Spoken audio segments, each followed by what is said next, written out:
then perhaps you should have seen a schedule that makes up that 42. That schedule is actually available. We could, just a few minutes, we will get it from our... No, but should it come from you or it should come from the executive? Because the executive has bombarded us with a long schedule to justify 1.75 that they sent. You are saying what was received was 42 million less. So really, for us to close this, we should see that 42 million, it was received in these respective accounts, and then we close this and move on. Yeah, because Chair, it reminds me of a story. I think it was Migori County, or was it Homa Bay? Yeah, where the executive is sending money, but the corresponding deposits are showing variances, and they were never able to explain to us where that money is. So at least you should tell us that you have the schedules from, or the accounts from these in institutions that are receiving money, like Transwasco. If they had told you it was 14 million before or 12 million before, you tell us now you have seen the 2 million extra. And I don't know, if the money was received at the same time, why would you not see it at a certain point, then it appears at another? Thank you, Chair. Actually, our initial issue was that we could see the 1.7 billion as a block figure, but the schedule that we now have here, as well as the related bank statements, had not been availed to support the 1.759. But we were able to see these amounts in the recipient's account. So I think now it ties the whole picture that what was transferred is actually what was received. But our bet coming late in the day. Thank you, Chair. Ispak. Yeah, let me guide, Chair. What the query they are talking about is the difference of the 42 million. So when they are doing the audit, ordinarily the entity has a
have happened in summary should have just been an extract of that particular difference with the bank statement, that particular difference, that there is a reconciliation. So in this case, maybe since the auditors have confirmed that indeed the figure has been accounted for, then we, for the purpose of the meeting here, we need just an extract to show the bank is agreeing with the figure that has been they have put in question. Because I agree that the bank statement is a bulky statement, but they can just have the summary of the closing figures with the bank, then they agree with the figure of 1.7 here. Thank you. Thank you, Chair. The next issue is on variances in trade and other payables balance. The statement of financial position reflects trade and other payables balance of Kenya shillings 2,569,999,530 as disclosed in Note 17 to the financial statements. Recomputation of the pending payables balances resulted in a total of Kenya shillings 2,668,124,747, resulting in an unexplained variance of Kenya shillings 98,154,217. Further, review of the aging analysis revealed long outstanding payable balances of Kenya shillings 450,118,576, which had remained outstanding for more than 2 years. No explanation was provided by management on steps being undertaken to settle the payables. In the circumstances, the accuracy and completeness of trade and other payables balance of Kenya shillings 2,569,999,530 could not be confirmed. Thank you, Chair. Governor. Mr. Chairman, our management response.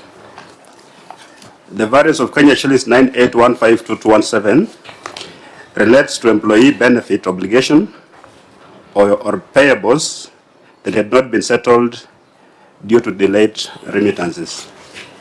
While Kenya shillings 2471843847,313 relates to trade and other payables of general merchants, stock suppliers, stock service providers who are engaged by the county. The total figure for trade and other payables is Kenya shillings 2569,999,530 as indicated in Table 1 and analyzed in Table 2 below. The county has prepared a payment plan that has been submitted to the Control of Budget for implementation, including the figure of Kenya shillings 450,118,576 in respect of the accounts payable for the financial year 2024-2025, and management has set budgetary provision with the view of settling the accounts payable. Our evidence is attached at Appendix 2A all the way to Appendix 2C from page 9 up to page 14.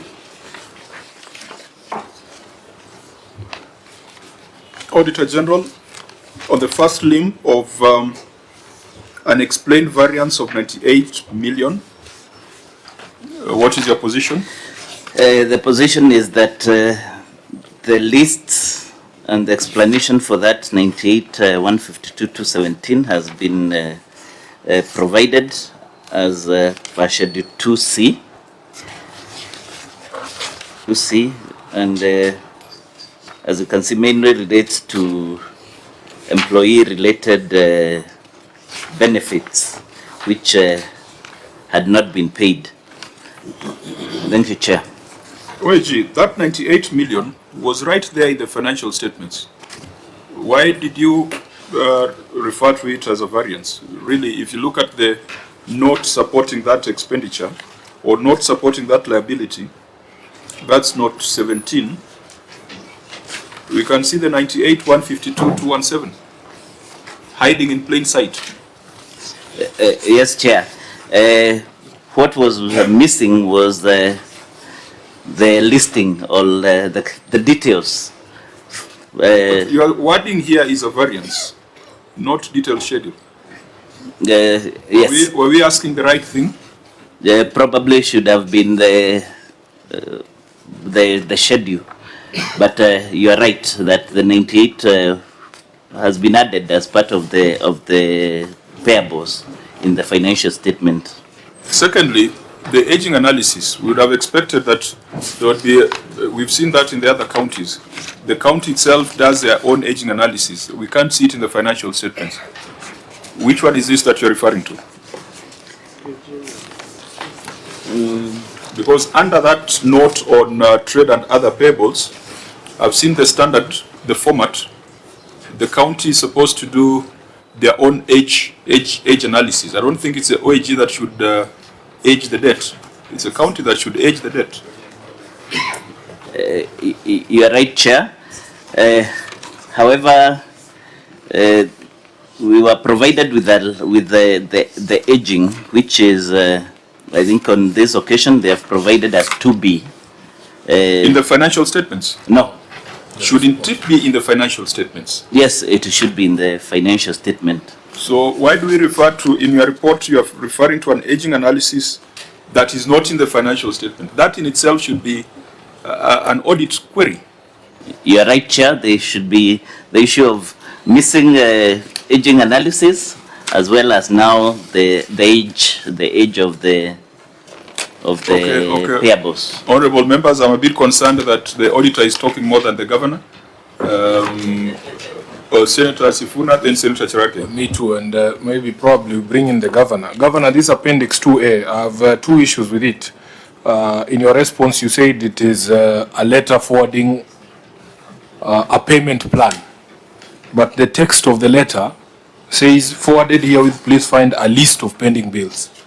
Are you sure this is the right annexure? And secondly, Governor, how are we to know that that letter actually got to the COB? Because ordinarily, if you wanted to demonstrate that you have written to an office, the letter you would exhibit should show a receipt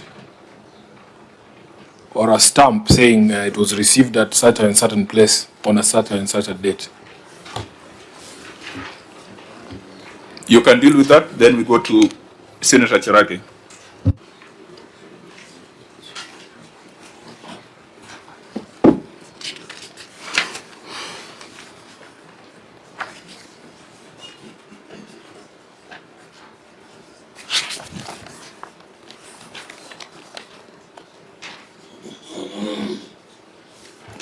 Governor, evidence that that letter was dispatched and received. It's almost like the... Looking at the aging analysis that you are provided in Appendix 2B, 82% of the pending bill, which is 696 million under 1 year and 1.4 billion Kenya shillings, is under your tenure. My question is, this leaves 18% to be 2 to 3 years, or the other one, I think the other one is over 3, which had been cleared.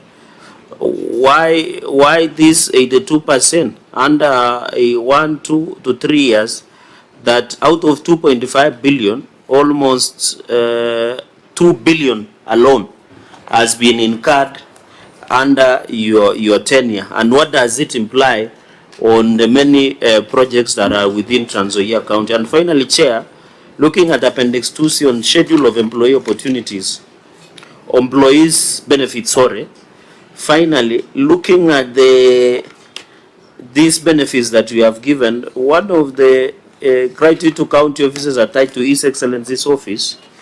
The highest is 26 million, 121,688. Give us the timeline of that obligation. And the second one is all to other staff. That is 26,551,461 Kenya shillings that has been provided. And going through, I don't want, I'm just picking those 2 sample, Chair.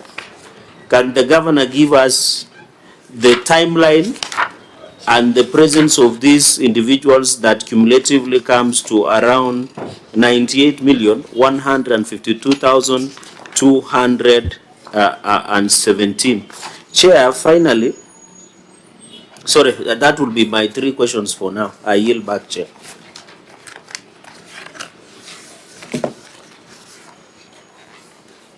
Governor, you may respond. Mr. Chairman, the pending bills verification committee that was chaired by Edward Uko presented its report, but the report was challenged in court. Actually, we appealed that verdict. The matter is still pending in court, but we can't wait for the court to finalize, and therefore we formed a small committee in the county that has been verifying pending bills. Those that we find payable, we are paying them. On the issue of budgetary provision for the 450 million, I think the chief officer should be able to handle that. and the other two questions. Please proceed quickly, Chief Officer. Thank you, Honorable Chair. I wish to confirm to this comment that yes, we allocated funds in our current budget 25-26 to handle pending bills to the tune of 750 million thereabout. Chair, just for efficiency, you address issue of efficiency. Me, I want evidence of the budgetary allocation. You should have given an extract of the budget, not the narration, so that the governor's response of 450 million plus, he has even changed the figure to 700 plus. Can he just give us or table the extract of the budget? If that one can be provided, then that matter lies there. Thank you, Honorable Chair. We were not able to address that in our response because actually we were only concentrating to what had been raised by the auditor, but given time, we can be able to have the budget extract provided here. Well, was it your submission, Governor, that this debt that is 2 to 3 years old, you are going to settle it, the 450 million? It is part of the pending bill, and we had pending bill plan, and we had allocated funds in the budget, Honorable Chair. You know, we had a situation yesterday where a county was allocating 100 million every year to clear pending bills of 2 billion. So it was going to take them 20 years to clear those pending bills. And they explained that there are a lot of practical problems. So in your case, what is the budgetary provision for settlement of pending bills? We see you have 450 million here, but how much did you... 450 million is not the budget, 450 million is a debt. Yes. Yeah, so what figure have you provisioned? Honorable Chair, we want the exact details of the budget is being provided shortly, kindly. Okay. Yeah. The one on 82%, the majority of the pending bill under Gov.Natembeya is 82%.